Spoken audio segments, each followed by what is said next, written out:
అందరికీ నమస్కారం. నేను మీ మురళిని. సమాజమే నా దేవాలయం, ప్రజలే నా దేవుళ్ళు. స్వర్గీయ ఎన్టీ రామారావు గారు ఈ స్లోగన్ని ఎక్కువగా వాడేవారు. ఎందుకు వాడేవారు అని అంటే, అల్టిమేట్గా తీర్పు చెప్పేది ప్రజలే. ఒక పార్టీకి అధికారం ఇవ్వాలన్నా ప్రజలే, ఆ పార్టీని అధికారం నుంచి కిందకి దించాలన్నా ప్రజలే. నిజంగా ఈ స్లోగన్తో ఎన్టీఆర్ గారు ప్రజల్లో ఒక సుస్థిరమైన స్థానాన్ని ఏర్పరచుకున్నారు. బాగుంది కదా. ప్రజలే నా దేవుళ్ళు, సమాజమే నా దేవాలయం. ముఖ్యంగా వైఎస్ఆర్ కాంగ్రెస్ పార్టీలో ఇప్పుడు ఒక రకమైన అలజడి మొదలైంది. ఎందుకయ్యా అనంటే, ఇప్పటి వరకు పోస్ట్ మార్టం చేయలేదు. అంటే ఎందుకు ఓడిపోయాం 2024లో, మరి 2029లో ఎలా గెలవబోతున్నాం, గెలుస్తావా లేదా, అసలు మనం గెలవాలి అనంటే ఏం చెయ్యాలి, ఇటువంటి ప్రక్షాళన మొదలైంది అనే అనుకోవాలి. ఎందుకు అనంటే దానికి కూడా కొన్ని రీజన్స్ ఉన్నాయి.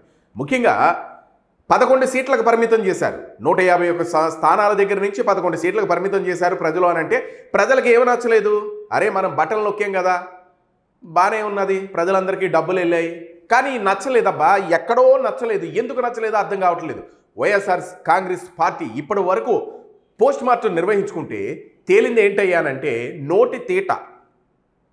మన నాయకులు ఎవరైతే ఉన్నారో ఆ నాయకులు ఇష్టం వచ్చినట్టు ప్రత్యర్థుల్ని బూతులతో సహా, చిన్నపిల్లలు, పెద్దలు, ఎవరు ఉన్నారు, వృద్ధులు, వీళ్ళు ఎవరు ఉన్నా సరే పట్టించుకోకుండా శాసనసభ అయినా, ప్రెస్ మీట్ అయినా, గుడి అయినా, ఏదైనా సరే బూతులతో దాడి చేయడమే. ఈ దాడి ప్రజలకు నచ్చలేదు. మరి అలా నచ్చకే మనల్ని 11 సీట్లకు పరిమితం చేశారు అని భావించుకున్నారో ఏమో తెలియదు, కానీ ఇప్పుడు ప్రక్షాళన దిశగా అడుగులు వేస్తున్నారు అన్న మాటలైతే రాజకీయ వర్గాల్లో వినబడుతుంది. ఎందుకయ్యానంటే, మనం నిన్న బోరగడ్డ అనిల్ కుమార్ తాడేపల్లి ప్యాలెస్కి వెళ్ళి అక్కడ జగన్ ఇంటి ముందు ధర్నా చేశారు. అరే నన్ను ఎందుకు లోపలికి రానివ్వరు అని. సజ్జల రామకృష్ణారెడ్డి, అరే తమ్ముడు ఎవరు నువ్వు అని అడిగారట. అంటే ఇక్కడ అర్థం ఏంటి అని అంటే, అరే ఎర్రోడా మళ్ళీ ఎందుకు వచ్చావు లోపలికి, పార్టీ నుంచి మేము గెంటేశాం కదా అన్న సంకేతాలు యువకనే ఇచ్చారు. ముఖ్యంగా వైఎస్ఆర్ కాంగ్రెస్ పార్టీ అధికారంలో ఉన్నప్పుడు ఇంతింతాయి వటుడింతాయి అన్నట్టు అంతకు మించి, అంటే మనం ఎంతవరకు వెళ్ళామో అంతకు మించి, మనం ఎక్కడ వరకు వెళ్ళొచ్చో అంతకు మించి వైఎస్ఆర్ కాంగ్రెస్ పార్టీలో ఉన్న నాయకులు కానివ్వండి, పేటీఎం బ్యాచ్ కానివ్వండి, ఎవరైనా సరే అంతకు మించే మాట్లాడారు. ముఖ్యంగా రోజా, పేర్ని నాని, కొడాలి నాని, బోరగడ్డ అనిల్, ఇలా ఒక్కళ్ళు కాదు, ఆఖరికి శ్రీరెడ్డితో సహా చంద్రబాబు నాయుడు గారిని తిట్టడం, పవన్ కళ్యాణ్ని తిట్టడం, లోకేష్ని తిట్టడం, ఇలా ఇష్టం వచ్చినట్లు. అంటే రాజకీయాలు చెయ్యొచ్చు, రాజకీయాలు అనేవి ఆరోగ్యకరంగా ఉండాలి, ఎవరిని తిట్టకూడదు, ఎప్పుడు కూడా క్యారెక్టర్ అసాసినేషన్ చేయకూడదు.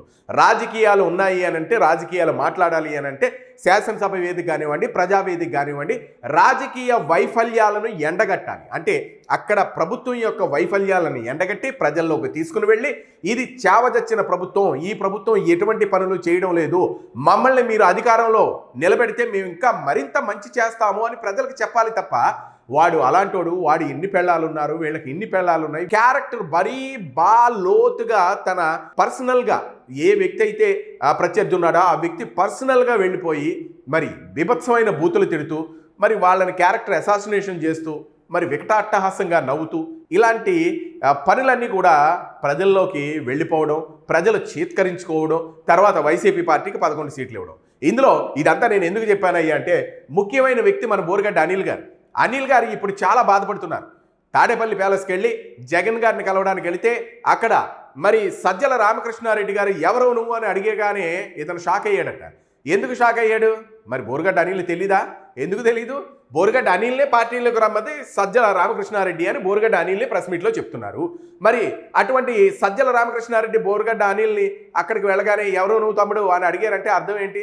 అరే నువ్వు మళ్ళీ ఎందుకు వచ్చావురా, నువ్వు మా పార్టీకి చేసుకొచ్చిన చండాలాలు చాలురా, మళ్ళీ నువ్వు మా పార్టీలోకి వచ్చావంటే ఇప్పుడు 11 సీట్లు ఉన్నాయి, తర్వాత ఆ 1 సీటు కూడా రాదేమో, ఆ 1 కూడా లేచిపోద్దురా బాబు, ఇప్పుడు 1 సీటే వస్తుందేమో అని కంగారులో ఎవరో నువ్వు ఇక్కడి నుంచి వెళ్ళిపో అని చెప్పకనే చెప్పారు సజ్జల రామకృష్ణారెడ్డి గారు. ముఖ్యంగా అసలు బోరగడ్డ అనిల్ 9 నెలలు జైలుకి వెళ్ళాడు. జగన్ కోసమే నేను జైలుకి వెళ్ళాను, అసలు జగన్ నా వెనక ఉన్నాడని నిన్న కాక మొన్న ఇచ్చిన ఒక యూట్యూబ్ ఛానల్ ఇంటర్వ్యూలో కూడా చాలా ధైర్యంగా చెప్పాడు బోరగడ్డ అనిల్.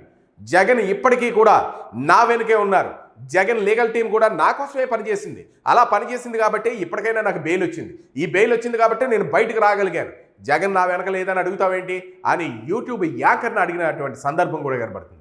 మరి జగన్ లాంటి వ్యక్తే బోరగడ్డ అనిల్ వెనక ఉన్నప్పుడు మరి వైఎస్ఆర్ కాంగ్రెస్ పార్టీలో ఉన్నటువంటి నాయకులు సజ్జల రామకృష్ణారెడ్డి అంతా అతను బోరుగడ్డ అనిల్ని ఎందుకు లోపలికి రానివ్వలేదు అంటే అది సజ్జల రామకృష్ణారెడ్డి గారు ముందు చూపుతో ఇటువంటి వాళ్ళనందరినీ కూడా ఇప్పుడు పార్టీలోకి మళ్ళీ ఆహ్వానిస్తే ఇప్పటికే పార్టీకి చాలా డ్యామేజ్ వచ్చింది.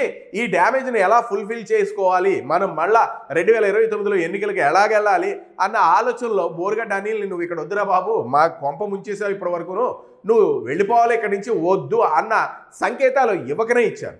ఇంతకీ బోరుగడ్డ అనిల్ ఏం చేశాడో, ఇప్పుడు నేనేం చేశాను, జగనన్న కోసం కష్టపడ్డాను, జగనన్న పార్టీ కోసం కష్టపడ్డాను, వైఎస్ఆర్ కాంగ్రెస్ పార్టీ కోసం కష్టపడ్డాను అని చెప్పిందే చెప్పి తెగ చెప్తా ఉన్నాడు. అసలు వైఎస్ఆర్ కాంగ్రెస్ పార్టీకి బోరుగడ్డ అనిల్ చేసింది ఏంటో నేను చూపెడతాను, ఒకసారి మీరు చూడండి.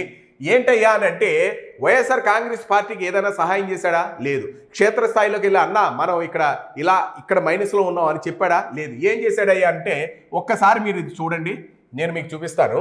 చంద్రబాబు నాయుడు గారిని అన్న మాటలు. చంద్రబాబు నాయుడు గారు, ఆ ఉచిత నాయుడు గారు, దత్తపుత్రుడు పవన్ కళ్యాణ్ గారు మొత్తాన్ని వదిలిపడినది. ఈయన కొడుకుని నమ్ముకుంటే ఆడికి బొల్లు వ్యాధి, ఆడికి వయసు అయిపోయింది, ఆడికి మైండ్ దొంగింది, మైండ్ దొంగని అప్పటికి ఏం మాట్లాడుతున్నాడు అర్థం కావట్లా. ఇవి రాజకీయాలు.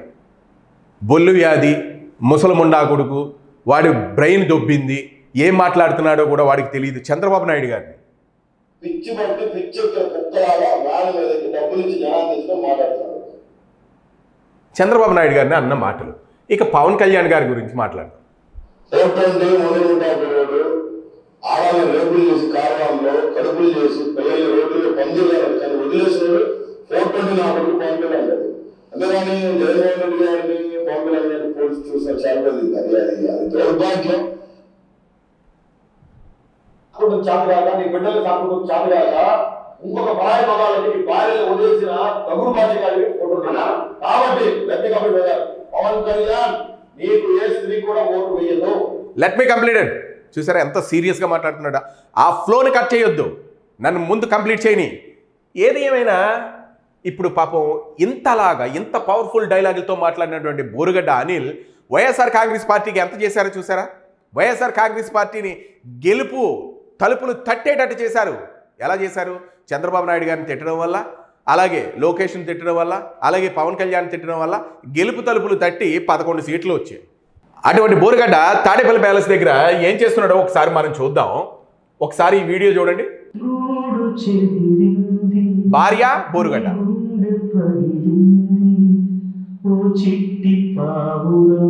రోడ్డు మీద కూర్చున్నాడు.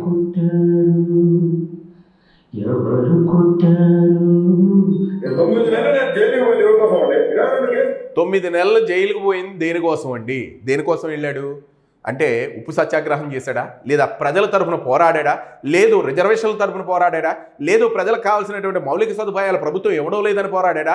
లేదు ప్రజలకు కావాల్సినటువంటి అవసరాలు ఇవి ఉన్నాయి అని చెప్పడానికి పోరాడా?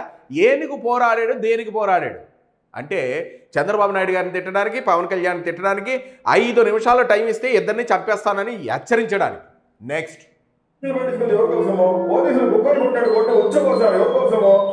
పోలీసులు నన్ను కుక్కన కొట్టినట్టు కొట్టారు, ఎవరి కోసము అంటున్నాడు. మరి అదే ఇప్పుడు చెప్పాను కదా, ఉప్పు సత్యాగ్రహం, ప్రజలకు కావాల్సిన మౌలిక వసతులు, అలాగే ప్రజలు వెనకబడిపోతున్నారని వాళ్ళని అందరూ ముందుకు తీసుకురావడానికి ప్రభుత్వంతో పోరాటాలు ఈయన చేశాడు. వాడు నన్ను ఆడిషన్ మాట్లాడతాడు, నా మీద పొడబడ్డాడు సజ్జల రామకృష్ణారెడ్డి. పార్టీ ఆఫీస్కి వచ్చిన అన్నా నీ విషయం పోయినా పోతే ఎదురు వచ్చి ఎవరు అన్నాడు. అలా నేనే నా ఊరుగాడు అడిగినా అంటే లేదు గుర్తుపట్టలేదులే. మళ్ళీ నా విషయం కూర్చోబెట్టాడు. 4:30 గంటలు కూర్చుంటా అన్న లోపలికి పిలిచాడు. ఎవరో రానిస్తాడు, ఎందుకు వచ్చిన అన్నాడు. చూసారా? లోపలికి వెళుతుంటే సజ్జలు ఎదురుగా వచ్చి ఎవరో అన్నా నువ్వు అని అడిగాడు. అరే అన్న నేను బోరుగడ్డ అనిల్ని అని చెప్పాడు. బోరుగడ్డ అనిల్ అని చెప్తే అబ్బాయి గుర్తుపట్టలేకపోయానులే అని అన్నాడట.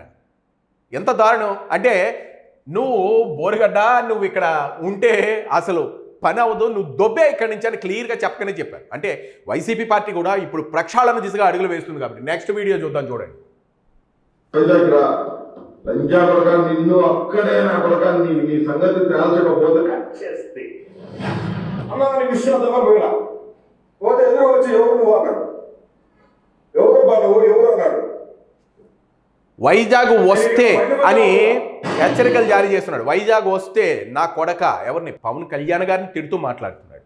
నెక్స్ట్ అంటే ఇవన్నీ మీమ్స్ నేను మొత్తం ఈ ట్రోల్ అయ్యే అన్ని కూడా నేను మీకు ఎందుకు చూపిస్తున్నాను అని అంటే అతను మాట్లాడిన మాటలన్నింటినీ కూడా ఒకసారి మనం చూసే ప్రయత్నం వేయండి.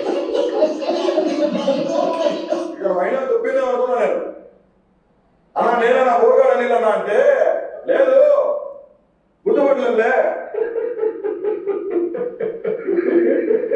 అందరూ వచ్చి ఏమంతప్పుడు బాగున్నామని చెప్పని అందరూ పరామర్శించిపోతున్నారు. అందరూ వచ్చి పరామర్శిస్తున్నారట. బోరుగడ్డ గారు, అరే మీరు స్వాతంత్ర సమర యోధులు, మీరు స్వతంత్రాన్ని తీసుకుని వచ్చారు, ఈ స్వాతంత్ర్యం రాకపోతే మేమందరం ఏమైపోతాం అనేసి అక్కడ తాడేపల్లి ప్యాలెస్లో ప్రతి ఒక్కరు వచ్చి గౌరవంగా పలకరిస్తున్నారట. కానీ సజ్జల వారు అన్నారట, ఎవడరా నువ్వు లోనకు వచ్చావు, అసలు నీ పని ఏంటి ఇక్కడ, ఎందుకు వచ్చావు నువ్వు అని అడిగితే, అన్నా నేను బోరుగడ్డ నాని అన్నాను అంటే లేదులే గుర్తుపట్టలేదులే నిన్ను టేక్ లైట్ అన్నారట. ఇప్పుడు నిన్ను అంతకు మించి బిల్డప్గా మాట్లాడమన్నది ఎవరు? చంద్రబాబు నాయుడు గారిని, లోకేష్ని, పవన్ కళ్యాణ్ని టార్గెట్ చేసి మాట్లాడమన్నది ఎవరు?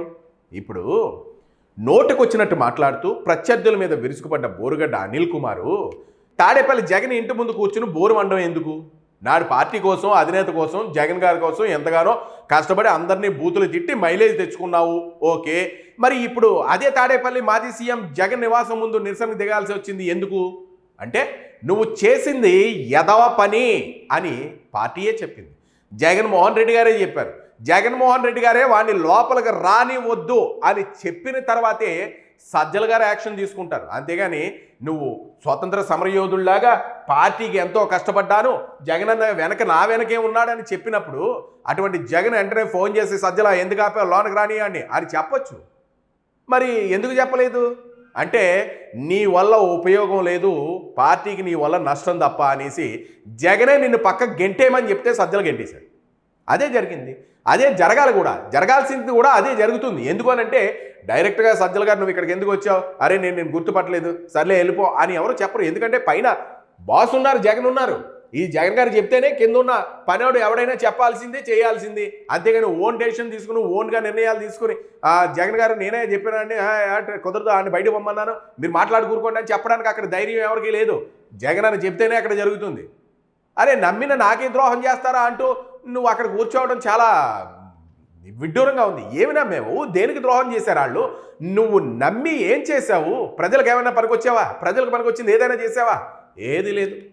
అసలు బోరుగడ్డ జగన్ ఇంటి ముందు కూర్చుని బోరు అనడానికి ఒక కారణం ఉంది. జగన్ కలవనివ్వలేదు, జగన్ కోసం కలుద్దామని వెళ్ళాడు, కలవనివ్వలేదు. మరి జగన్ కలిసిన తర్వాత బాధలు చెప్పుకుందామని అనుకున్నాడు. మరి ప్రభుత్వ సలహాదారు సజ్జల రామకృష్ణారెడ్డి గారు అడ్డుపడి గేటు దాటనివ్వలేదట. మరి బాగా ఆవేదనతో మాట్లాడుతున్నాడు ఇక్కడ. అయితే వైఎస్ఆర్సీపీ హయాంలో జగన్ క్వార్టరీలో నెంబర్ 2గా చక్రం తిప్పిన సజ్జల ఇప్పుడు తను తప్పిస్తున్నారని, తన అనుచరుల ద్వారా తనపై రౌడీ షీటర్ అని తప్పుడు ముద్ర వేయిస్తున్నారని, పార్టీకి దూరం చేయడానికి కుట్రలు పండుతున్నారని అనిల్ గుండెలు బాదుకుంటున్నాడు. ముఖ్యంగా రౌడీ షీట్ అని అంటే హైకోర్టు నీకు చెప్పినింది రౌడీ షీటర్ కాదు, అతని మీద రౌడీ షీట్లు లేవు అని చెప్పింది. నువ్వు అన్న మాటల్లోనే 12 మంది పోలీసు అధికారులకి నోటీసులు కూడా ఇచ్చిందని చెప్తున్నావు. ఓకే, నువ్వు రౌడీ షీటర్ కాదు, కానీ పార్టీకి నష్టం వస్తుంది, అందుకనే నిన్ను పార్టీ నుంచి అవతల గెంటేయాలని డిసైడ్ అయ్యారు, అందుకనే గెంటేశారు. అసలు ట్విస్ట్ ఏంటో తెలుసా? నా మీద ఎటువంటి రౌడీ షీటు లేదని ఏకంగా హైకోర్టు స్పష్టం చేసిందని చెప్పుకుని వస్తున్నావు. వైసీపీ పెద్దలు మాత్రం తప్పుగా ప్రచారం చేస్తున్నారని అంటున్నావు. మరి పరువు నష్టం కలిగించేలా ప్రచారం చేస్తున్న వాళ్ళపై ఇప్పటికే లీగల్ నోటీసులు కూడా పంపించారని చెప్తున్నావు.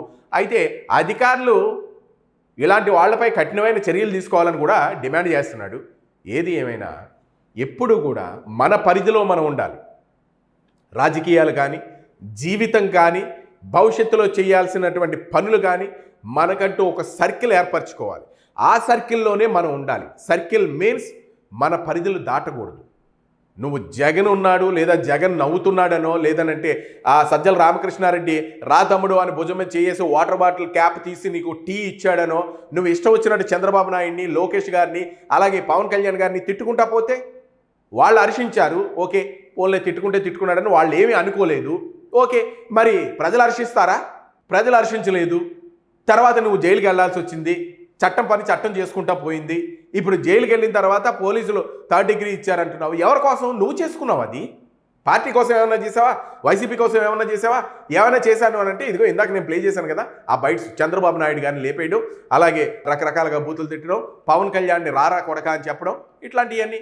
గతంలో ప్రభుత్వం ఉన్నప్పుడు పోలీసులు కోర్టులు లెక్క చేయకుండా డైలాగులు కొట్టావు. మరి ఇప్పుడు రౌడీ షీట్ ముద్ర వేస్తున్నారని చెప్తున్నావు, ఫీల్ అవుతున్నావు. మరి వైసీపీ అధికారంలో ఉన్నంతకాలం సొంత బలంతో రెచ్చిపోయామని అనుకున్న బోరుగడ్డ గారు అధికారం పోయి కేసులు చుట్టుముట్టాక అసలు నిజం బోధపడినట్టుంది. ఇప్పుడు తీరా కష్టకాలంలో పార్టీ అండగా ఉంటుందని భావిస్తే ఈ అనిల్ ఎవరో మాకు తెలియదు, అసలు అతనికి పార్టీకి సంబంధమే లేదు అని మొన్న మధ్య వైసీపీ అధికారికంగా చేతులు ఎత్తేసింది కదా. అది కూడా తెలుసుకోకుండా, మరి అది కూడా తెలుసుకోకుండా కాదు, తెలిసి మరి నువ్వు తాడేపల్లి ప్యాలెస్కి ఎలాగెళ్ళావు? జగన్ వైసీపీని గుడ్డిగా నమ్ముకుని ఇతరులపై విరుచుకుపడితే చివరికి దక్కేది తాడేపల్లి గేటు బయట అదిగో నువ్వు అలా కూర్చొని ఉండడం తప్ప ఏమీ లేదు. జగన్మోహన్ రెడ్డి గారే నిన్ను గేటు దాటనివ్వకండి, వాడి గేటు లోపలికి వచ్చాడు అని అంటే మన పార్టీ పరువు పోతుంది అని సజ్జల గారికి చెప్పకుండా నిన్ను గేటు దాటనివ్వకుండా ఎలా ఉంటారు చెప్పు? సజ్జల గారికి అక్కడి నుంచి వెళ్ళింది కబురు, అందుకనే నిన్ను ఆపేశారు. అంటే నిన్ను పార్టీ నుంచి పక్కకు పెట్టడానికి ఇప్పుడు జరుగుతున్నటువంటి ప్రయత్నం. ముఖ్యంగా చెప్పాలి అని అనుకుంటే చాలామంది అనుకుంటున్నారు సజ్జలని బయటకు గెంటేయడానికి బోరుగడ్డ చేస్తున్నటువంటి ప్రయత్నం ఇది అని. మరి భవిష్యత్తులో ఏం జరుగుతుందో నువ్వు సజ్జల గారిని గెంటేసేటంతటి మగాడివా అని అంటే అలా నేనైతే అనుకోను. ఎందుకు అని అంటే నీ వెనకాల ఎవరో ఒకరు ఉండాలి. అలా ఉంటేనే నీకు ఈ ప్రయత్నాలన్నీ జరుగుతూ ఉంటాయి. ఏది ఏమైనా నువ్వు ఒక పావులా మిగిలిపోయావు. వైసీపీ ఆడినటువంటి గేమ్లో నువ్వు ఒక బాధితుడు. ఇప్పుడు నీకే ఇలా జరిగిందంటే వెనకాల ఉన్నటువంటి జూనియర్ పేటీఎం బ్యాచ్ ఉంటారు, వాళ్ళందరూ కూడా ఇప్పుడు గుండెల మీద అమ్మ బాబోయ్ అని బాదుకుంటున్నారట. నీకే ఇలా జరిగింది అని అంటే బోరుగడ్డకి అలా జరిగిందంటే రేపు మన పరిస్థితి ఏంట్రా బాబు అని. నిజం చెప్పాలంటే అంతే కదా. నువ్వే విచ్చలవిడిగా బూతులు తిట్టి విచ్చలవిడిగా రారా చూసుకుందాం అని సవాల్ చేసినటువంటి నీలాంటి వాడికే వైసీపీ పార్టీ మొండి చేయి చూపించింది అని అంటే మరి చిన్న చిన్న పేటీఎం బ్యాచ్లు వాళ్ళని ఏం చేస్తుంది? అవన్నీ గుర్తుపెట్టుకుని మాట్లాడాలి. గుర్తుపెట్టుకునే మనం రాజకీయాలు చేయాలి. ఎప్పుడైనా రాజకీయాలు అనేవి చాలా హుందతనంగా ఉండాలి, అందరూ మెచ్చుకునే విధంగా ఉండాలి, ప్రజాక్షేత్రంలోకి వెళ్ళే విధంగా ఉండాలి, ప్రజలు హర్షించే విధంగా ఉండాలి. అంతేగాని ఏకతాటి మీద నిలబడి ప్రతి ఒక్కరిని ప్రత్యర్థిని బూతులతోనూ క్యారెక్టర్ అసాసినేషన్ చేస్తూ నువ్వెంత నీ బ్రతికెంత అని మాట్లాడడం, నా కొడుక రారా 5 నిమిషాల టైం ఇస్తే అబ్బా కొడుకుని లేపేస్తానని చంద్రబాబు నాయుడు గారిని లోకేష్ని అనడం, అసలు ఏం జరిగింది? ఏం మాట్లాడావు నువ్వు? దాని పర్యవసానమే ఇది. మరి ఈ వీడియోపై మీ అభిప్రాయాలను కామెంట్ రూపంలో తెలియజేయండి. వీడియోని లైక్ చేయండి, షేర్ చేయండి. Thank you.